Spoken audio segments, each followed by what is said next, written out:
आउज़ुबिल्लाहि मिनश्शैतानिर्रजीम बिस्मिल्लाहिर्रहमानिर्रहीम। अस्सलाम वालेकुम। कैसे हैं आप लोग? ठीक हैं? ऑनलाइन के बच्चे बेटा सब ठीक हैं? आज आप की लाइफ का नया दौर शुरू हो रहा है, ठीक है? और उम्मीद है कि ये पिछले से बेहतर होगा इंशाअल्लाह। ऑल राइट, ऑनलाइन के बच्चे बेटा काइंडली आप कंफर्म कर लें, आवाज़ स्क्रीन सब ठीक है, क्योंकि मेरा प्रेजेंस ऑन कैंपस क्लास में होता है, दिल आपके साथ होता है ऑनलाइन वाले। हाँ, आपके साथ तो सब कुछ है ना।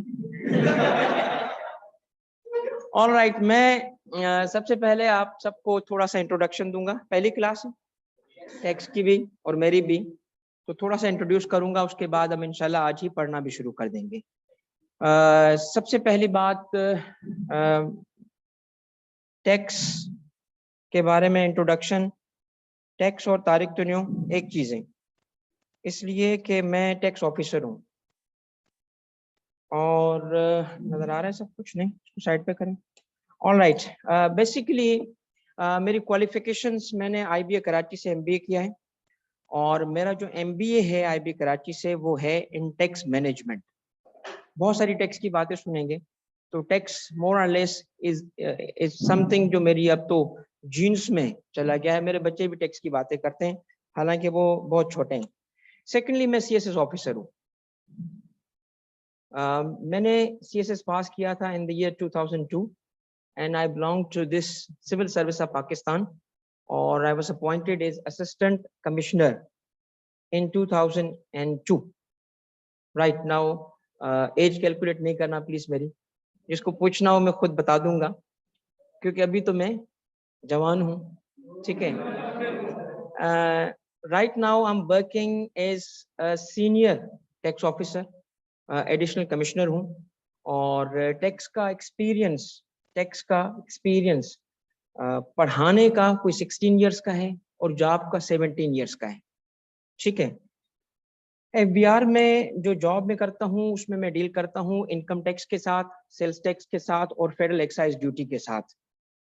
और इसके अलावा लकीली एक सेल्स टैक्स एंड सर्विस का डिपार्टमेंट बना था in the year 2010 and I was chosen as one of the founding members, और वहाँ पे मैंने काम किया है एज कमिश्नर फॉर 5 इयर्स, और वो सिंध गवर्नमेंट का डिपार्टमेंट था, सिंध रेवेन्यू बोर्ड। तो सेल्स टैक्स एंड सर्विसेज कैसे आई इस मुल्क में? आई एम द राइट पर्सन, क्योंकि मैं इंटरनल था, अंदरूनी बंदा था जो बैठ के लॉ की ड्राफ्टिंग करते थे। और लॉ की कौन सी स्टेजेस ऐसी हैं कि जिसका एक्सपोजर ना मिला हो, अल्लाह का शुक्र है हर स्टेज पे किसी न किसी जरिए से एक्सपोजर मिला है। यहाँ तक कि even law making, sales tax and service का लॉ, आपका इवन इनकम टैक्स के लॉ के कुछ प्रोविजंस ऐसी चीजें हैं जो मेरे ड्राफ्टेड है, ठीक है।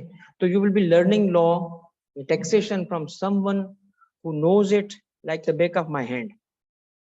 मैंने एक मूवी देखी थी when I was young, कभी हम भी जवान थे, तो इंडियन मूवी थी, उसका नाम था संघर्ष। पुरानी मूवी देखना नहीं, it was a failure, total flop थी, मगर उसका एक जुमला मुझे आई डोंट नो क्यों याद रह गया ना।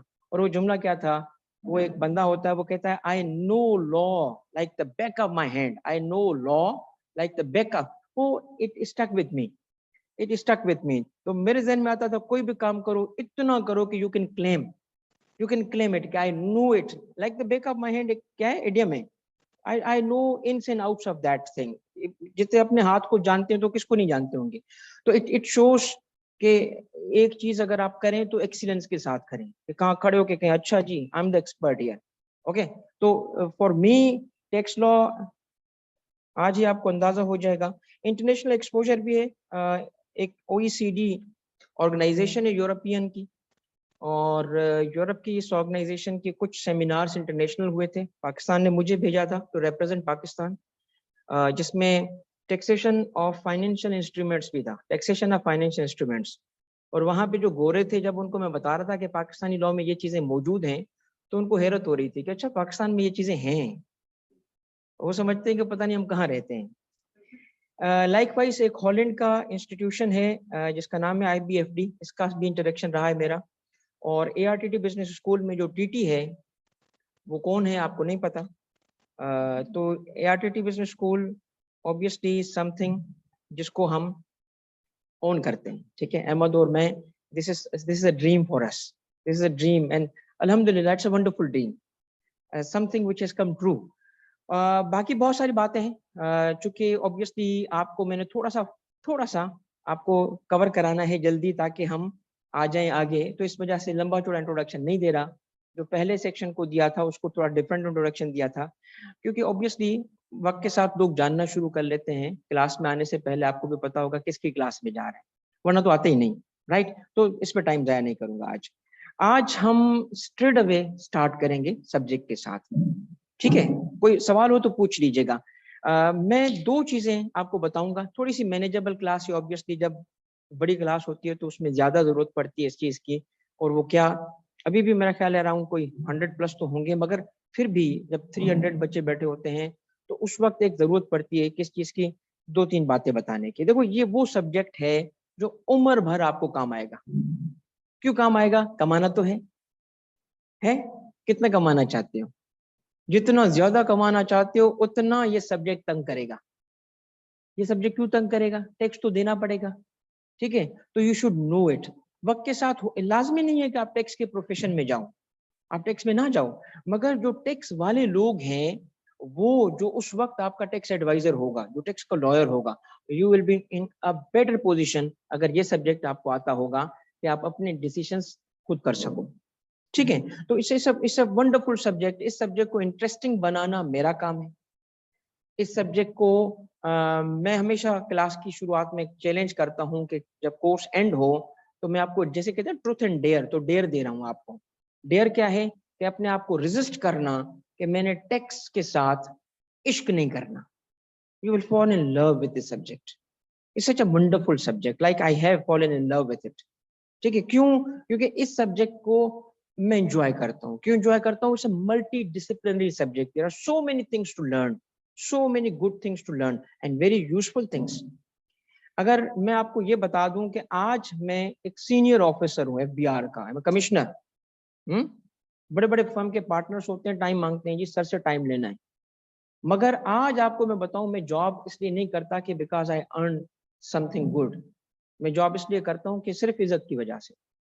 वरना अगर मैं जॉब छोड़ दूं तो आई कैन अर्न कोई 20 times of my salary, because of the tax knowledge, because of the knowledge, जो टैक्स की knowledge, is a valuable knowledge, it can be converted into money, ठीक है। दिस इज समथिंग जो आगे चल के लोग, बच्चे, ये बात भी बताना चाहूंगा कि चार्टर्ड अकाउंटेंसी की जो प्रोफेशन है, इसमें वन ऑफ द ऑप्शन जो आपके पास क्वालिफाई होने के बाद होता है, वो होता है लॉ की फील्ड में जाना, टैक्स एडवाइजरी में जाना।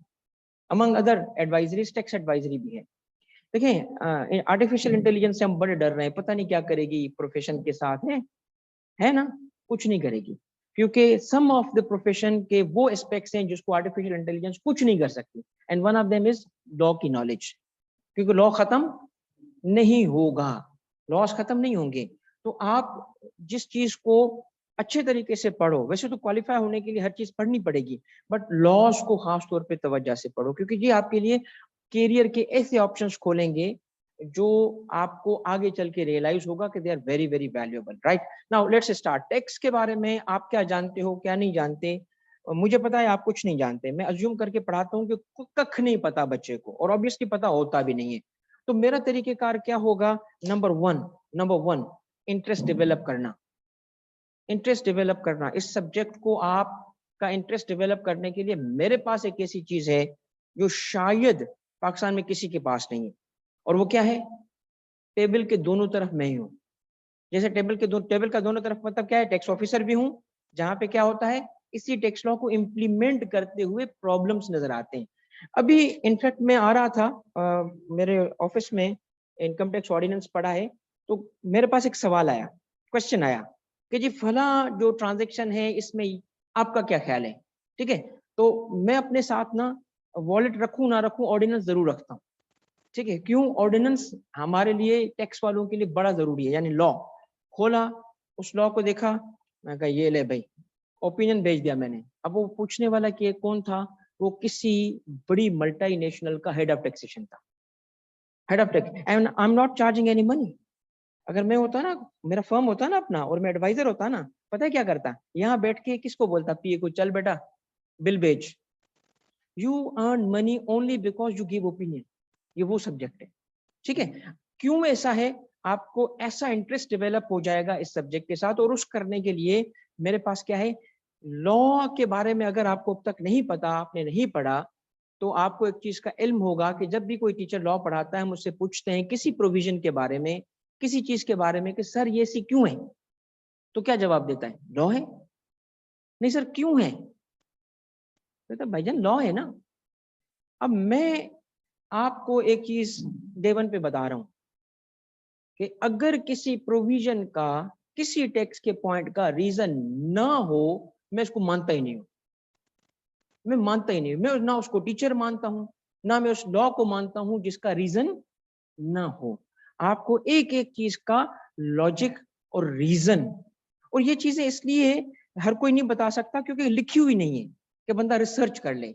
ये वही बंदा बता सकता है जो इस गेम का हिस्सा होगा कि ऐसा क्यों हुआ था, क्या प्रॉब्लम थे, क्या मसाइल थे, ठीक है। तो get ready for a wonderful ride जो टैक्सेशन की है। दो तीन छोटी सी बातें शुरू में कर लेता हूँ, शायद जरूरत पड़ ले। एक बात क्या है, क्लास के अंदर क्वेश्चंस ऑब्वियसली मैं इंकरेज करता हूँ, सवाल पूछना बहुत जरूरी है। कुछ सवाल ऐसे होंगे जो वक्त के साथ मुझे पता है आंसर होंगे, तो मैं रोकूंगा, बेटा रुक, आ रहा है सवाल, ठीक है। अब अक्सर क्या होता है कि जब सवाल पूछे जाते हैं, तो ऑन कैंपस के बच्चे क्या होते हैं, दूसरे जिसने सवाल पूछा ना उस पर चढ़ाई कर देते हैं, ये तो बेवकूफ है, इससे तो फूलिश क्वेश्चन है, तो ये मैं नहीं करने देता। इसलिए मेरा रूल नंबर 1 है कि जब भी कोई सवाल पूछेगा उस पर कोई कमेंट नहीं कर सकता, राइट। वो जैसा भी सवाल होगा हमारे लिए वो इंपॉर्टेंट सवाल है, करेक्ट। ओके, तो आप अपने क्लास फेलो पे कमेंट नहीं कर सकते। हाँ, मैं हमेशा कहता हूँ मुझ पे कर सकते हो comment, if you have the dare. Okay, okay कर सकते हो, आई एम नॉट, मतलब कोई परेशान नहीं होना। सेकंड चीज क्या है, डिसिप्लिन, जैसे अभी है, बाकी शो दिखाना मेरा काम है। तो लेट्स स्टार्ट। ऑनलाइन के बच्चे, बेटा आपका तरीका क्या होगा, मैं क्लास के एंड पे इतना टाइम बचा लेता हूं ताकि सिर्फ आपके सवालों को देख सकूं। जब आप सवाल मुझे पूछ रहे होते हो तो मैं इनको देख रहा होता हूँ, करेक्ट। कभी कभी मैं क्या करूंगा, बीच में रुक के आपके सवालों का जवाब दूंगा, मगर मुझे दोनों को मैनेज करना है ऐसे, इस तरीके से, ताकि हम अपनी लर्निंग को भी कंटिन्यू कर सकें। हाइब्रिड हमारे लिए चैलेंजिंग हो चुका है, तो दोनों को मैनेज करना है, एंड अल्हम्दुलिल्लाह we are the experts in it. Now let's start. सबसे पहले हम स्टार्ट करेंगे आपके कोर्स के इंट्रोडक्शन से। आपका जो कोर्स है, इस कोर्स की टोटल वेटेज कितनी है, 100 marks obviously, and there are 3 areas. कितने एरियाज है, थ्री एरियाज, राइट। अब ये 3 एरियाज क्या है, थोड़ा सा नोटिंग कीजिएगा, शुरू की क्लास है और कुछ चीजें ऐसी होंगी जो मैं मिटा दूंगा, ये मैं आपको बता दूं। मैं बहुत सारी चीजें मिटा दूंगा, और फिर आपको यहाँ तो बाद में कब, जब आप लेक्चर देख रहे होंगे उस वक्त नोटिंग करनी पड़ेगी। इससे अच्छा है कि अभी नोटिंग कर लो, ठीक है, इससे अच्छा है कि अभी कुछ नोटिंग कर लीजिएगा। ओके, पहली चीज क्या है, पहली चीज ये है कि हमारे कोर्स में 2 लॉज हैं, लॉज। ये लीगल सब्जेक्ट है, ये कौन सा सब्जेक्ट है, इट्स अ लॉ, ये लीगल सब्जेक्ट है हमारा।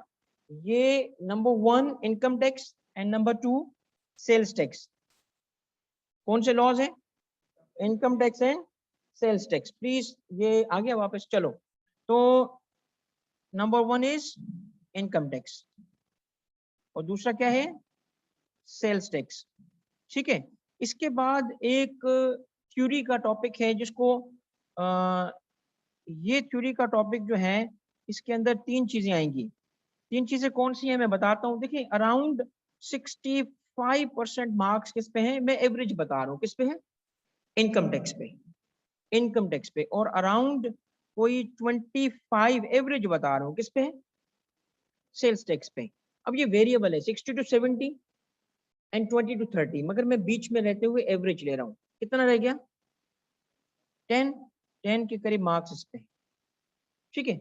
अब ये जो थ्योरी के टॉपिक्स हैं, इसमें पहले आता है introduction, introduction to taxation system, to tax system. ये वैसे ही आज के दिन मैं वैसे ही कवर कर लेता हूँ। दूसरा क्या है, एथिक्स। और तीसरा क्या है, कॉन्स्टिट्यूशन,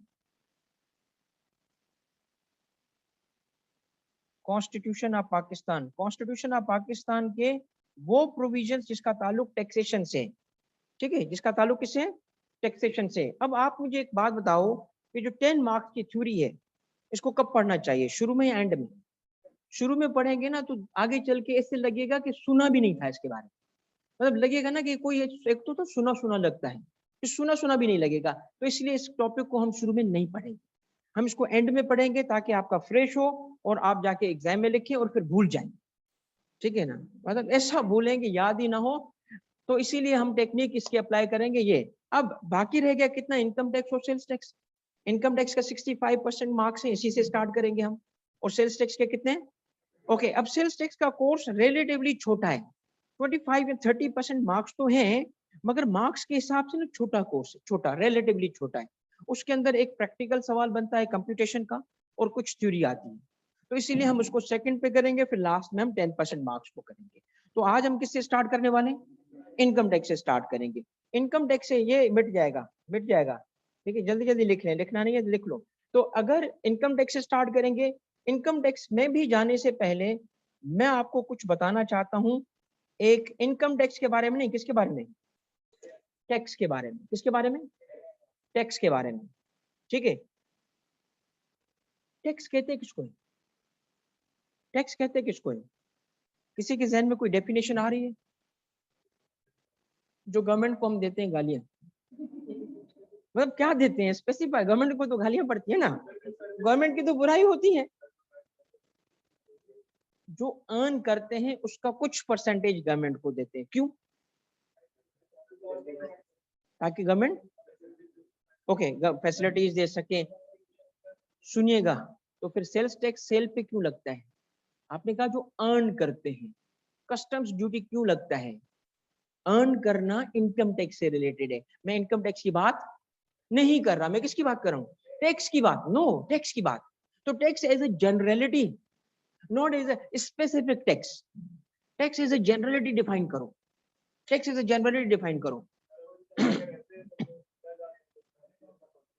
अपना कंट्रीब्यूशन करते हैं, किसके लिए कंट्रीब्यूशन करते हैं?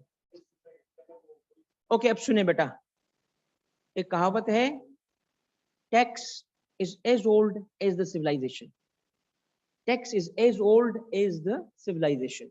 सिविलाइजेशन, अब आपको पता है टैक्स की हिस्ट्री, टैक्स की हिस्ट्री, टैक्स की हिस्ट्री क्या है? टैक्स की हिस्ट्री क्या है? इंसान के बारे में जो एंथ्रोपोलॉजिस्ट, जो हिस्टोरियंस और एंथ्रोपोलॉजिस्ट है जिन्होंने रिसर्च की, मैं इसको खैर मानता नहीं हूं क्योंकि मैं मौलवी हूं, ऑनेस्टली लगता नहीं हूं, ठीक है। तो वो जो हिस्ट्री है ना, मैं तो कहता हूं कि जी इंसान कैसे पैदा हुआ, अल्लाह ने पैदा किया, पहला इंसान हज़रत आदम अलैहिस्सलाम था। मगर वो जो एंथ्रोपोलॉजिस्ट कहते हैं ना, कहते हैं इंसान पहले बंदर था, उसके बाद क्या बना, इंसान बना। अच्छा जी, इंसान बना तो उसकी अक्ल आहिस्ता आहिस्ता ग्रो कर रही थी। अगर लेट्स अज्यूम कि हकीकी ये स्टोरी कंप्लीटली सही नहीं है, मगर कुछ ना कुछ इसमें ट्रुथ है, क्या कि इंसान की सिविलाइजेशन वाकई स्टेजेस में बढ़ी है। तो शुरू की जो फर्स्ट स्टेज की सिविलाइजेशन को पता है उसको क्या कहते हैं? गेदरर, गेदरर, गेदरर कहते हैं। इंसान जब बंदर से इंसान बना तो कहाँ रहता था? केव्स में रहता था। और केव्स में रहता था तो उसको अकल आई आहिस्ता आहिस्ता से। क्या अकल आई? उसने देखा ये जो फ्रूट गिर रहा है ना, इसको मैं क्या करूंगा? गैदर करूंगा। तो उस सिविलाइजेशन के दौर को कहते हैं गैदरर, गैदरिंग करना। वो फ्रूट गैदर करता था और खाता था, और इंसान जो है वो उस वक्त खुश रहता था। फिर क्या हुआ? कहते हैं गैदरर के बाद इंसान ने देखा कि कुछ जानवर भी हैं, और उसमें से कुछ ऐसे हैं जो मुझे देख के डरते हैं, तो क्या करो? उसको मारो। हंटर, सेकंड सिविलाइजेशन की स्टेज बताते हैं हंटर, हंटिंग। और जो थर्ड, जो कहते हैं जो बिग जंप मिला ना इंसान की सिविलाइजेशन को, वो मिला जब इंसान ने एग्रीकल्चर शुरू की। तो तीन स्टेजेस हैं एंथ्रोपोलॉजिस्ट, ये लिखना नहीं है, टेक्स नहीं है ये, मैं आपको बता रहा हूँ टेक्स कहां से आया। गैदरर, हंटर और एग्रीकल्चरलिस्ट। अब देखिए एग्रीकल्चरलिस्ट हुआ इंसान, तो हुआ क्या? एक एरिया की एग्रीकल्चर बेहतर, दूसरे की कम। एक में बारिश हुई, दूसरे में नहीं हुई। एक में पानी है, एक में नहीं है। तो जहां पे ज्यादा बेहतर एग्रीकल्चर थी, उन्होंने सरप्लस को सेव करना शुरू किया, वेल्थ क्रिएट होना शुरू हो गई, ओरिजिन ऑफ वेल्थ। और वेस्टर्न सिविलाइजेशन के मुताबिक वेल्थ इविल है, हमारे यहाँ नहीं है। मुसलमानों में वेल्थ इज नॉट इविल। हजरत उस्मान गनी, वो अमीर थे। ये हमारे पास पैसा कमाना बुरी बात नहीं है, हलाल का हो तो ठीक है। तो खैर फिर क्या हुआ, जब सरप्लस हुआ तो दूसरा कबीला जिसके पास वेल्थ नहीं थी वो क्या करेगा, छीन लेगा। तो जिस कबीले के पास सरप्लस था ना, उसने 4 गार्ड्स खड़े कर दिए। तुम्हारी ड्यूटी क्या है, पूरे कबीले के लिए प्रोटेक्शन क्रिएट करो, हम तुम्हें पानी देंगे, खाना देंगे, है। ये टैक्स की ओरिजिन कही जाती है।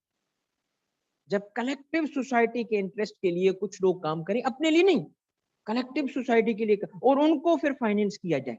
ये बहुत रूडिमेंट्री लेवल पे टैक्स था, ठीक है। और अगर टैक्स की ओरिजिन को आगे ले जाओ तो आज भी वही कुछ हो रहा है जो आपने बताया।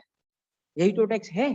टैक्स क्या है, टैक्स की 4 चीजें आएंगी। कितनी चीजें, 4। टैक्स की पहली चीज, 4 फीचर होंगे, फिर डेफिनेशन बन जाएगी, ये लिखना पड़ेगा आपको। टैक्स इज अ कंपल्सरी, क्या, कंपल्सरी पेमेंट। ये क्या है, कंपल्सरी है, कंपल्शन है, कंपल्शन, ऑप्शन नहीं है हमारे पास, कंपल्स। अगर हम पे टैक्स लगाने वाले ने टैक्स लगा लिया तो पैसे देने पड़ेंगे, वो अमाउंट देना पड़ेगा, correct. Tax is a compulsory levy. अब कंपेयर करो टैक्स को डोनेशन से। डोनेशन में भी तो पैसे देते हैं ना लोग, उसमें भी तो पैसे दे रहे हैं, मगर वो कंपल्सरी। डोनेशन और टैक्स में फर्क क्या है, कंपल्शन का। टैक्स हमें ऑप्शनल नहीं है। मैं अपनी गवर्नमेंट को ये नहीं बोल सकता जा मैं तुझसे नहीं खेलता, ओके तू खेल या ना खेल, मैं तो खेलूंगा। इसका मतलब है कि जब भी हम इनकम कमाते हैं, चाहे सैलरीड हो, चाहे बिजनेसमैन हो, चाहे कुछ भी करें, हमारे साथ एक सीक्रेट बंदा पार्टनर बन के चल रहा होता है।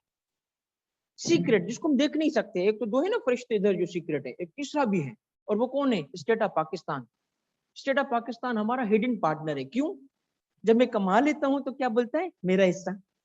मेरा हिस्सा क्यों भाई, तूने तो कुछ नहीं किया, कहता टैक्स जो है मेरा हिस्सा। समझ रहे हैं, तो टैक्स हमें कंपल्सरली देनी पड़ेगी। तो की फीचर क्या है टैक्स का, tax is what, tax is a compulsory payment. Compulsory payment सुनिएगा, मेड, पेमेंट कौन करता है, मेड बाय, ये लफ्ज सुनिएगा, certain persons, I am not saying citizens, persons, persons. अब कॉन्सेप्ट है पर्सन।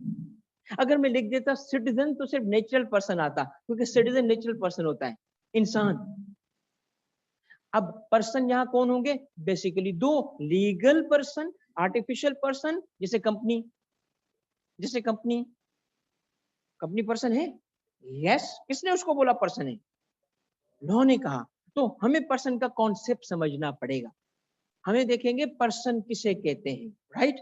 तो कौन सी पेमेंट है, कंपल्सरी पेमेंट, कौन कर रहा है, और ये जो पेमेंट हम कर रहे हैं, ये हम जो पेमेंट कर रहे हैं किसे कर रहे हैं, टू द गवर्नमेंट।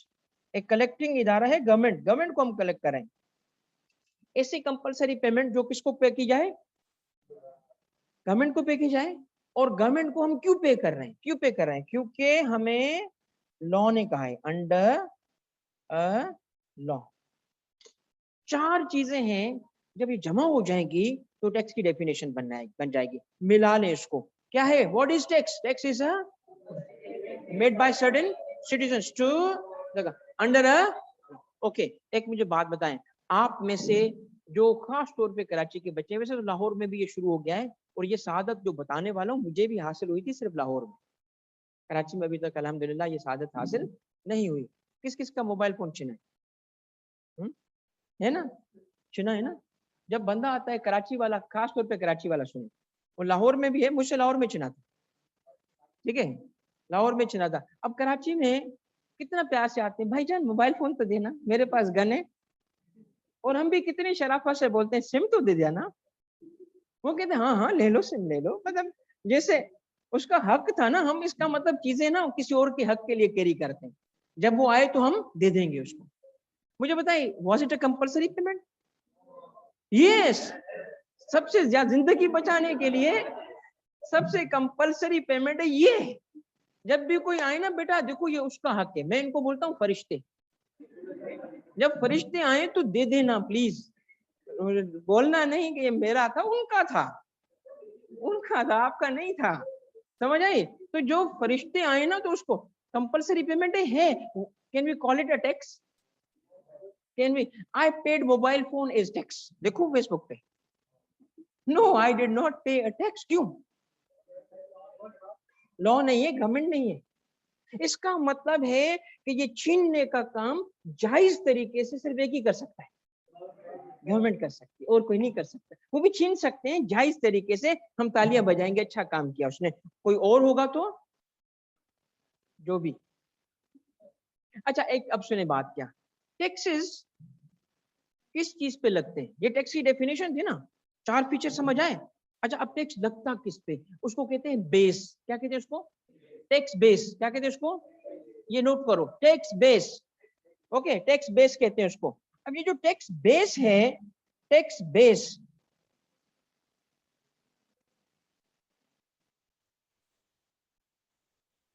बेटा टैक्स बेस कहा जाता है इसको। टैक्स बेस किस चीज पे टैक्स लगता है? जिस चीज पे टैक्स लगता है उसको कहते हैं बेस। अच्छा, अब टैक्स बेस हमारा क्या क्या हो सकता है? किस चीज पे स्टेट टैक्स लगा सकती है? किस किस चीज पे टैक्स लगा सकती है? स्टेट तो हर चीज पे टैक्स लगा सकती है। उसका बेस कितना है? As wide as the imagination of the law maker. अब मैं आपको बताता हूं चंद हिस्टोरिकल इंटरेस्टिंग फैक्ट्स कि किस किस चीज को टैक्स करने की कोशिश की गई है। कोशिश की गई है। स्टेट हर चीज को टैक्स कर सकती है, हर चीज को टैक्स कर सकती है। सेकेंड वर्ल्ड वॉर और फर्स्ट वर्ल्ड वॉर का जमाना था, ये बड़ा इंटरेस्टिंग इन द सेंस के ग्रेट डिप्रेशन था उस वक्त। ग्रेट डिप्रेशन आपको पता होगा, लेकिन इकोनॉमिक्स में आपको अंदाजा होगा। मगर अब यूरोप में क्या हो गया? वर्ल्ड वॉर हो गई। One of the important country was Britain. Britain, अब देखिए ब्रिटेन, हमारी ट्रेडिशन बर्तानिया से, हमारे टैक्स लॉ बर्तानिया के किए हुए हैं, और इसलिए मैं बर्तानिया को बोलता हूँ अपना पीरो मुर्शिद। और पीर जो करता है मुरीद जरूर करेगा। अगर कोई अंग्रेज गोरा किसी रोड पे भागता होता ना, हम भी भागेंगे, क्योंकि वो कौन है? हमारा मुर्शिद है भाई। जो वो करेगा हम तो हम, इसीलिए जो हमारे पास टैक्स लॉ में चीजें हैं वो कहाँ से आई हैं? कहाँ से आई हैं? अंग्रेज से आई हैं। अब सुनिए अंग्रेज ने क्या किया उस वक्त। अंग्रेज ने ये किया, जंग हो गई, क्या चाहिए? पैसे। The most powerful weapon is money. Money से ही सब कुछ बनेगा ना। तो पता चला जी पैसे कम है। अब वो कोई वॉर्स पूछ के तो नहीं आती ना। वॉर्स पूछ के आए, कितना टैक्स पेयर ने टैक्स पे किया है, आऊं कि ना आऊं?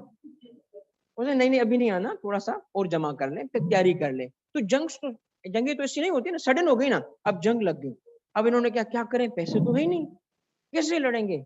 उस वक्त था हिटलर, है ना, उस वक्त जो था वो यूरोप के जो बड़े बड़े पावरफुल, क्या करें? बर्तानिया ने कहा पैसे चाहिए। पैसे कहाँ से आए?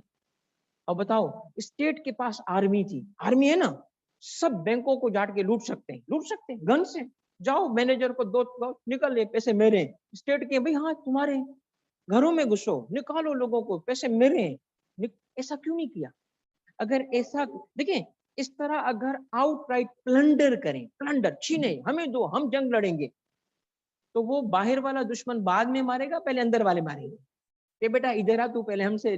समझ रहे? बगावत हो जाएगी। इसीलिए इस छीनने के अमल को लीगलाइज किया गया, ताकि लोगों को बुरा भी ना लगे और छीन भी ले हम।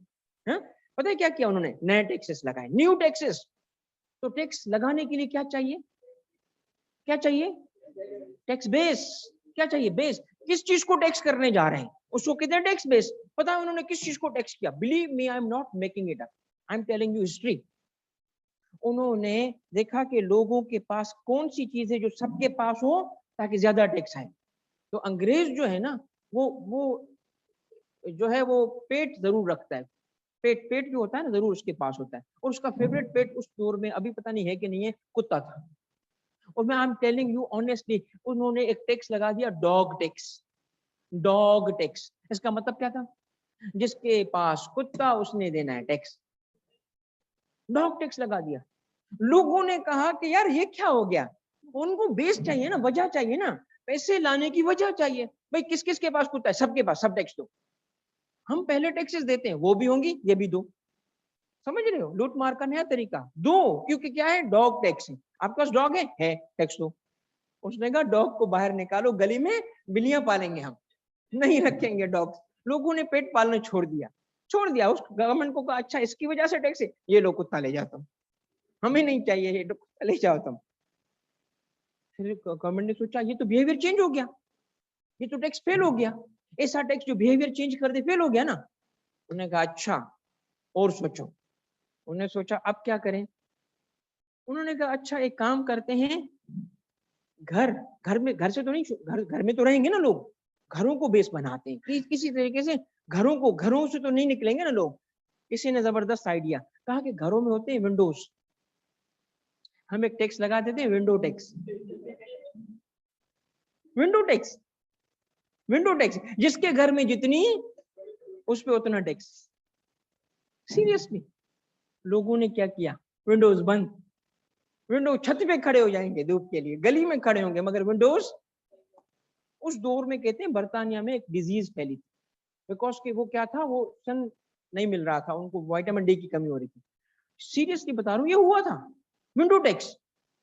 मैंने कहा अच्छा अब ये भी फेल, अब क्या करें, अब क्या करें। ऐसा जबरदस्त आइडिया लाए, ऐसा जबरदस्त आइडिया लाए कि उसके बाद लोग कुछ नहीं कर सके, पैसे देने पड़े उनको। और वो क्या था, खाने में क्या मिलाते हो, नमक, सॉल्ट टैक्स। वो सॉल्ट टैक्स लाए थे जो पाकिस्तान बनने के तक रहा था, 1950s तक रहा था। सॉल्ट टैक्स क्या था, जो खाने में, नमक परचेज करोगे कि नहीं करोगे, उस पर टैक्स दो। अब आप मुझे बताएं, आपको अंदाजा हुआ कि बेस क्या क्या हो सकता है। टैक्स बेस, यानी टैक्स लगाने के लिए कोई बेस होना जरूरी है, बेस के बगैर टैक्स नहीं लग सकता। तो हम जो टैक्सेस पढ़ने जा रहे हैं वो कौन सी हैं, टॉक टू मी, कौन सी हैं, इनकम टैक्स और, ये दो टैक्स हम पढ़ने जा रहे हैं, इनकम टैक्स और, इनका भी तो बेस होगा। अब मैं आपको ऐसे इंशाल्लाह पढ़ाऊंगा कि आपके कॉन्सेप्ट क्लियर होंगे, आपको रटा नहीं लगाना पड़ेगा, आपको एफर्ट से नहीं पढ़ना पड़ेगा, आप खुद बोलोगे यार ये तो हमें पहले से आता था। अब आप मुझे बताओ इनकम टैक्स का बेस क्या है, मैंने तो नहीं बताया आपको, क्यों, अंदाजा हो गया। दूसरा क्या था, सेल, सेल, सेल, ठीक है ना, इनकम टैक्स, सेल्स टैक्स। किस चीज की सेल, सुनिएगा, सेल किस चीज की, दो चीजों की होती है सेल्स टैक्स, दो, एक गुड्स पे, एक, हमारा कोर्स सिर्फ गुड्स वाला है, हमारा कोर्स क्या है, sales tax on goods, sales tax on services course का ऐसा नहीं है, वो सी फाइनल में, सीफेप में। ठीक हो गई बात। तो पहली प्री रेक्विजिट, अगर आपको ये नजर आ रहा है, स्क्रीन नजर आ रही है, ऑनलाइन का बच्चा बेटा नजर आ रही है स्क्रीन, तो इसके टाइटल में पढ़ो क्या लिखा है। किसी भी टैक्स लगाने के लिए कुछ प्री रेक्विजिट्स होते हैं, वो होंगे तो टैक्स लग पाएगा, वरना टैक्स। उसमें पहला प्री रेक्विजिट क्या है, बेस का होना, टैक्स बेस का होना, ठीक है। अब टैक्स बेस उन्होंने बनाया था कुत्ता, उन्होंने बनाया था विंडो, उन्होंने बनाया था सॉल्ट, हमने बनाया इनकम, हमने बनाया सेल, है ना। मगर टैक्स लगाने के लिए बेस के बाद दूसरी चीज चाहिए होती है, अमाउंट कौन सा होगा, कौन सा अमाउंट होगा जिसको टैक्स किया जाता है, अमाउंट कौन सा होगा, अमाउंट होना भी लाजमी है। अब सुने मसलन क्या है भाई, इनकम टैक्स में, इनकम टैक्स में बेस क्या है, इनकम, इनकम है ना। अब सुने कौन सी इनकम, उसका अमाउंट क्या होगा। अब ये सारे बच्चे जो ऑनलाइन है और ऑन कैंपस है, ये चीज लिखो।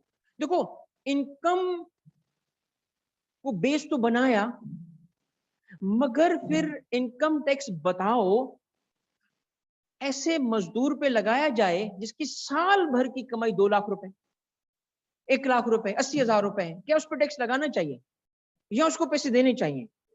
आप आप सोचो, करो कैलकुलेट, अगर किसी की इनकम, किसी मजदूर की इनकम, किसी घर में काम करने वाली मासी या इस किस्म के लोगों की इनकम 10,000 मुश्किल से कमाते, 15,000, 20,000, 20,000 रख लो, 20,000 मल्टीप्लाइड बाय 12 करो, कितनी इनकम हुई, कितनी हुई, 240। क्या ये अमीर लोग हैं कि इनको कहा जाए कि तुम भी मुआशरे के लिए कंट्रीब्यूट करो, तुम नाइंसाफी कर रहे हो, इतने पैसे कमा रहे हो और तुम टैक्स नहीं दे रहे, क्या ये उनसे गुफ्तगू कर सकते हैं हम, क्यों नहीं कर सकते। 20,000 में क्या गुजारा होगा, उनकी रेंट का, बिल का, इसका मतलब क्या है, टैक्स लॉ को फिर फैसला करना पड़ा कि टैक्स की स्टार्टिंग पॉइंट क्या रखो। टैक्स की स्टार्टिंग पॉइंट रखनी पड़ेगी ना, एक थ्रेशोल्ड लिमिट रखनी पड़ेगी। अब वो थ्रेशोल्ड लिमिट क्या है? जो सैलरी कमाते हैं, क्या कमाते हैं, उनके 6 लाख, उनकी लिमिट क्या है? 6 लाख से ऊपर उनकी लिमिट क्या है? तो 6 लाख से कम होगी टैक्स। साल में कितनी इनकम होनी चाहिए उनकी? एक्सीडिंग 6 लाख। और जो बिजनेस और बाकी लोग हैं उनकी 4 लाख। ये वजाहत आएगी, ये भी आपको कुछ नोट करने की जरूरत नहीं है। तो इनकम की 2 किस्में हो गई। चलो एक और मिसाल सुन लो, फिर 2 किस्में बताता हूँ।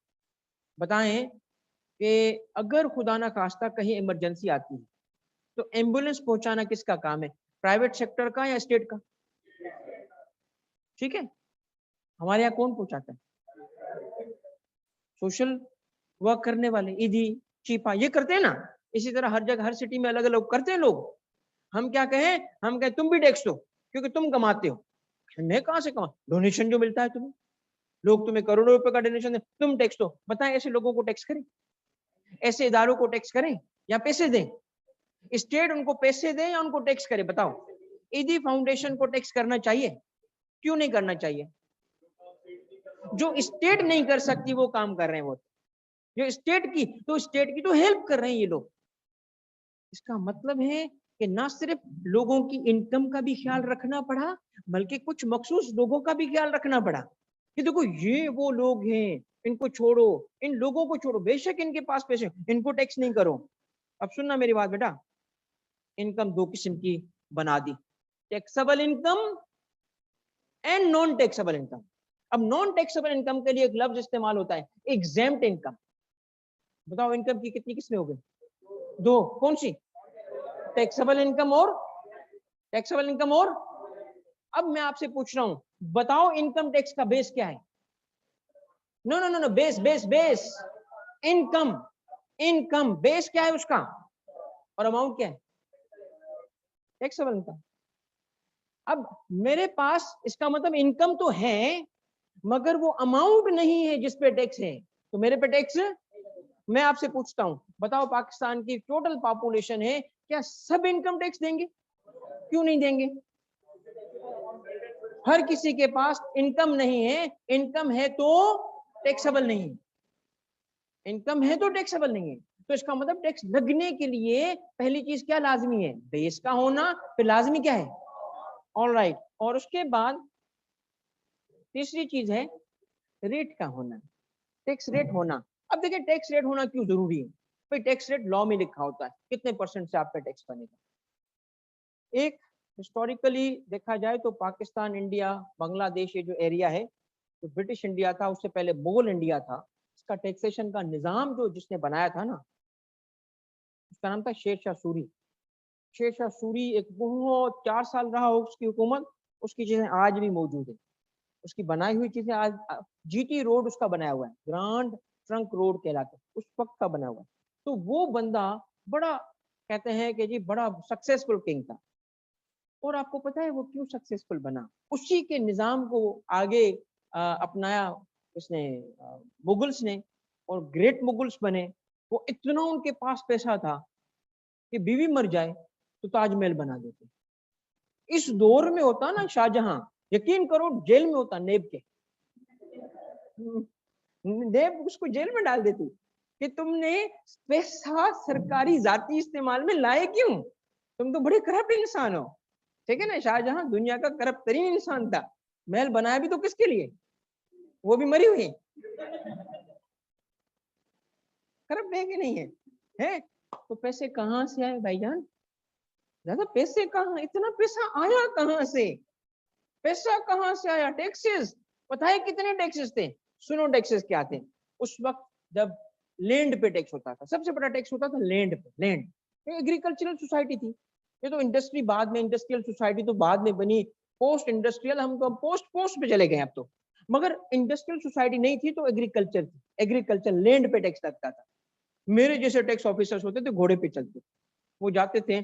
अब क्या होता था, फसल तो पता है ना कौन सी फसल होगी कहाँ होगी, वो जाते थे, जाके पहले फसल का सर्वे करते थे, फिर बताते थे। वहां फतवा आता था आपकी फसल पे 70% होगा हुकूमत का, और बंदा रोना शुरू करता था, यार सब कुछ गया। तो एंड तक उस बंदे को, टैक्स पेयर को पता नहीं होता था कि कितना बचेगा कितना जाएगा, ठीक है ना। तो मॉडर्न टैक्सेस ने क्या किया, मॉडर्न टैक्सेस ने इसको हल कर दिया, पहले से बता दिया। मैं ईयर में अभी रनिंग स्टार्ट करने से पहले बता सकता हूं कि ईयर एंड पे अगर मेरी इतनी इनकम होगी तो मुझे इतना टैक्स देना पड़ेगा। सिस्टम प्रिडिक्टेबल और ट्रांसपेरेंट कर दिया गया। मेरे जैसा कमिश्नर नहीं होगा, हम क्या करें। और वो टैक्स ऑफिस की जो बाहर की वॉल है ना, उसको किसी जमाने में कहा जाता था दीवार गिरिया। दीवार गिरिया पता है आपको, जहाँ जूस रोते हैं, जूस है ना, एक वॉल है, वहां जाके रोते हैं अपनी हुकूमत के लिए और सबके लिए, वो गिरिया जारी करते हैं, रोते हैं। तो टैक्स ऑफिस के बाहर भी ना दीवार गिरिया है जहाँ लोग रोते हैं। यार कितना टैक्स आ गया मेरे पे, ठीक है। तो टैक्स कमिश्नर नहीं बताएगा, कौन बताएगा, लॉ बताएगा। और उसने बता दिया, एक जगह लिस्ट बना दी, इतनी इनकम पे इतना टैक्स, इतनी इनकम पे इतना टैक्स। तो तीसरी चीज लाजमी क्या है, रेट का होना, टैक्स रेट का मौजूद होना। ये तीन चीजें जमा होगी तो टैक्स लग सकता है। करेक्ट कि इनकरेक्ट, करेक्ट कि इनकरेक्ट। अब थोड़ा सा ये देख लो, बेस क्या है, अमाउंट क्या है, और रेट क्या है। नहीं एज नहीं है, अल्हम्दुलिल्लाह 24 साल का हूं अभी मैं। आपने एज पूछी, मैंने बता दी। ये परसेंटेज, ठीक है, this is percentage, percentage right. Online का बच्चा बेटा समझ आ रहा है, परसेंटेज। तो कितनी चीजें हमने नोट की बच्चों, नंबर 1, नंबर 2, नंबर 3। आपको मैं बना देता हूं कानूनदान। मैं कहता हूं कि एक इमेजिनेटिव कंट्री है जिसके तुम हुक्मरान हो और तुम लॉ में करो, टैक्स लगाना है तुमने, तो कैसे डिजाइन करोगे। पहले बेस सोचोगे किस चीज को टैक्स करें, फिर अमाउंट पे आओगे, फिर परसेंटेज रखोगे, ऐसे ना। इसके बगैर टैक्स, इसलिए मैंने इसका टाइटल क्या रखा है बताओ, these are the 3 prerequisites. क्या है ये, प्री रेक्विजिट्स है। किस चीज की प्री रेक्विजिट्स है बच्चों, टैक्स की। इसके बगैर टैक्स नहीं लग सकता। हम कौन सा टैक्स पढ़ रहे हैं इस वक्त, इनकम टैक्स के चार्ज करने के लिए, लगाने के लिए भी ये तीन चीजें होनी चाहिए। करेक्ट, होनी चाहिए कि नहीं होनी चाहिए, होनी चाहिए कि नहीं होनी चाहिए।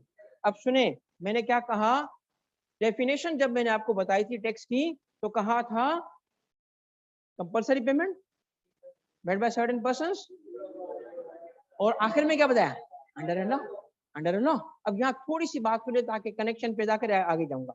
अंडर लॉ का मतलब क्या है कि कोई भी टैक्स नहीं लग सकता जब तक कि कोई लॉ इजाजत ना दे। तो टैक्स लगाने के लिए पहले क्या आना चाहिए, लॉ आना चाहिए। टैक्स आने के लिए पहले क्या होगा, लॉ होगा तो टैक्स लगेगा। ठीक है, थोड़ा सा मैं जगल करूंगा कुछ चीजों में ताकि ये चीजें, इसलिए मैंने कहा कुछ नोटिंग करते जाना। टैक्स उस वक्त तक नहीं लग सकता जब तक कि लॉ ना हो। हमारे मुल्क का मदर ऑफ ऑल लॉज क्या है, supreme law of the land क्या है, supreme law of the land क्या है, कॉन्स्टिट्यूशन है। कॉन्स्टिट्यूशन ऑफ पाकिस्तान के supreme law of the land, उसमें ये चीज लिखी है, कॉन्स्टिट्यूशन में लिखा है। क्या लिखा है कि कोई भी टैक्स नहीं लगाया जा सकता जब तक के लॉ इजाजत ना दे। तो टैक्स लगाने के लिए लॉ का बनाना लाजमी है। प्राइम मिनिस्टर अपने ऑर्डर से टैक्स नहीं लगा सकता, कैबिनेट अपने ऑर्डर से टैक्स नहीं लगा सकती। टैक्स लगाना है तो क्या करना पड़ेगा, लॉ बनाना पड़ेगा, लॉ बनाना पड़ेगा। हमारे कौन से टैक्सेस हैं जिसको हम पढ़ रहे हैं, इनकम टैक्स, और कौन सा टैक्स है हमारे पास, इनकम टैक्स बनाने के यानी लगाने के लिए जो लॉ है वो कहलाता है इनकम टैक्स ऑर्डिनेंस 2001। क्या कहलाता है, इनकम टैक्स ऑर्डिनेंस 2001। हमारे मुल्क में 2001 से पहले भी इनकम टैक्स था। ये नहीं समझिएगा कि उस वक्त जश्न होते थे, नहीं, उस वक्त भी टैक्स था, मगर वो टैक्स कहलाता था, ये अभी पुराने टैक्सेस बता रहा हूँ, करंट टैक्स ये लिखा आपने। अब देखें, उस वक्त था इनकम टैक्स ऑर्डिनेंस 1979। अच्छा जी, 79 से पहले, यस, उस वक्त भी टैक्स था, और वो टैक्स था इनकम टैक्स एक्ट 1922। तो 47 पे जब पाकिस्तान आजाद होता है, पहला टैक्स लॉ कौन सा है हमारा, पाकिस्तान में अब तक कितने टैक्स लॉज आ चुके हैं, तीन, तीन। पहला 47 से लेके 79 तक कौन सा था, कॉन्ट्रैक्ट एक्ट कौन सा है हमारे पास, 18। तो अभी क्या कर रहा है, जारी रहा ना, जारी रहा ना। तो इस तरह था कि हमारे 47 से पहले बनाए हुए लॉज जारी रहे।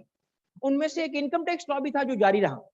1947 से लेके 1979 तक जो हमारे मुल्क में टैक्स लॉ था, क्या कहलाता था, बताओ क्या कहलाता था, इनकम टैक्स एक्ट कहलाता था। कौन सा? Income tax act 1922। Income tax act 1922 ये पहला लॉ था। दूसरा लॉ कौन सा आया? Income tax ordinance. कौन सा? 19। उसके बाद कौन सा लॉ आया जो अभी चल रहा है? इस वक्त हम कौन सा लॉ पढ़ेंगे? Current income tax ordinance 2000। अच्छा, लॉ किसको, ऑर्डिनेंस किसको कहते हैं? ये आ रही है अच्छे से।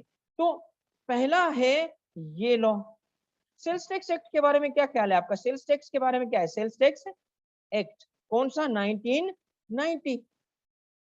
इसका मतलब है कि अगर ये टैक्स लगाना था तो ये लॉ बनाना पड़ा, ये टैक्स लगाना था तो ये लॉ बनाना पड़ा। इसका मतलब क्या है? टैक्स नहीं लग सकता जब तक के लॉ ना हो।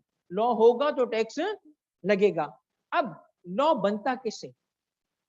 लॉ बनता कैसे ये देखना मेरे बच्चों। लॉ बनता कैसे? हमारे स्टेट ऑफ पाकिस्तान के बाकी स्टेट्स की तरह 3 पिलर्स हैं। 3 पिलर। सबसे पहला पिलर क्या कहलाता है? Law maker. ये लॉ बनाते हैं। और हमारे मुल्क में लॉ कौन बनाता है? We call it parliament. Parliament हमारे मुल्क में कैसे है? तो कैसे है पार्लियामेंट? बताएगा कोई हमारे मुल्क में पार्लियामेंट कैसे? हमारे मुल्क में पार्लियामेंट है नहीं, वो वाली नहीं बात पूछ रहा मैं कहता हूँ पार्लियामेंट का मतलब क्या है? 2 हाउसेस है इसके, बाई कैमरल है हमारे पास, 2 हाउसेस वाली। ठीक है। सेकंड, इसका काम क्या था? इसका काम है लॉ मेकिंग। इसने लॉ बनाया। ठीक है। उसके बाद लॉ बनाया, लॉ बनाने के बाद उसको इन्फोर्स करना पड़ता है। इन्फोर्स कौन करता है? इन्फोर्स करता है गवर्नमेंट। एग्जीक्यूटिव भी बोलते हैं उसको, गवर्नमेंट भी बोलते हैं उसको। गवर्नमेंट, इसका मतलब स्टेट और गवर्नमेंट में फर्क है। Government is only one agency of the state. तो state is a wider term. State wider है, गवर्नमेंट उसकी एजेंसी है। ठीक है। वन ऑफ द पिलर है। जो लॉ बनाती है कौन? पार्लियामेंट। उसको इंप्लीमेंट कौन करता है? गवर्नमेंट करती है। ठीक है। अब इसकी थोड़ी सी वजाहत आ रही है, जरा सब्र कीजिएगा। और जब कोई लॉ बनाया किसने? पार्लियामेंट ने। उसको इंप्लीमेंट किया गवर्नमेंट ने। तो डिफरेंस तो आएंगे। सिटीजन नहीं मान रहा उस चीज को, तो जुडिशरी के पास जाएंगे, जिसका काम क्या है? लॉ की इंटरप्रिटेशन करना। जिसका काम क्या है? लॉ की इंटरप्रिटेशन करना। इंटरप्रिटेशन का मतलब क्या है? कि उस डिस्प्यूट को सॉल्व करना, बताना कि इसका क्या मतलब है। मैं इसकी छोटी सी मिसाल दूंगा आपको। सबसे पहले मुझे बताएं कि इनकम टैक्स किस पे है? इनकम टैक्स का लॉ कौन सा है बताओ? इनकम टैक्स ऑर्डिनेंस लॉ है कि नहीं है? उसने कहा जी टैक्स लगेगा। किस पे लगेगा? इनकम पे। ऐसा है कि नहीं है? अब सुने, एक प्रॉब्लम आया।